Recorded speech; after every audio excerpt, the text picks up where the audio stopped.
छोटी लड़की और खरगोश की दोस्ती। एक छोटे से गांव में राधा नाम की एक प्यारी सी लड़की रहती थी। उसकी सबसे बड़ी खुशी थी हर सुबह खेतों में दौड़ना और तितलियों के पीछे भागना। एक दिन जब वह गांव के पास जंगल में खेल रही थी तो उसे एक घायल खरगोश झाड़ियों के बीच मिला। राधा ने देखा कि खरगोश का एक पैर चोटिल था और वह दर्द में था। वह तुरंत उसे गोद में उठा लाई और घर ले गई। उसकी मां ने खरगोश की चोट पर हल्दी लगाई और राधा ने उसे आराम करने के लिए एक छोटे से टोकरे में बिठा दिया। राधा ने खरगोश का नाम कोट चंपू कोट रखा। हर दिन वह चंपू का ख्याल रखती, उसे ताजा गाजर खिलाती और उसके साथ खेलती। धीरे धीरे चंपू का पैर ठीक होने लगा। राधा और चंपू के बीच गहरी दोस्ती हो गई। चंपू राधा के हर कदम पर उसका साथ देता। जब राधा पढ़ाई करती तो चंपू उसके पास बैठा रहता।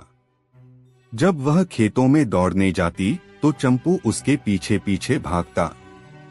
एक दिन राधा जंगल में चंपू के साथ खेल रही थी। अचानक उसने देखा कि एक बड़ा सांप उसकी तरफ आ रहा है। राधा डरकर चीख पड़ी, लेकिन इससे पहले कि सांप उस पर हमला करता, चंपू ने फुर्ती से छलांग लगाई और सांप को भगाने में सफल हो गया। राधा की आंखों में आंसू आ गए। उसने चंपू को गोद में उठाया और प्यार से कहा, कोट, तुमने आज मेरी जान बचाई। तुम सिर्फ मेरे दोस्त नहीं, मेरे सबसे बड़े रक्षक हो। कुछ दिन बाद राधा ने देखा कि चंपू अब पूरी तरह स्वस्थ हो गया है। उसने सोचा कि अब चंपू को जंगल में छोड़ देना चाहिए, क्योंकि वहीं उसका असली घर है। राधा ने चंपू को जंगल के किनारे ले जाकर कहा, कोट, तुम अब आजाद हो, लेकिन मुझे कभी भूलना मत। कोट। चंपू कुछ पल रुका, फिर अपनी चमकती आंखों से राधा को देखा और जंगल की ओर कूद गया। इसके बाद भी राधा अक्सर जंगल में जाती और चंपू को पुकारती। कभी कभी चंपू उसे झाड़ियों के पीछे से देखता और फिर तेजी से उसके पास दौड़ता। दोनों की यह अनोखी दोस्ती हमेशा बनी रही।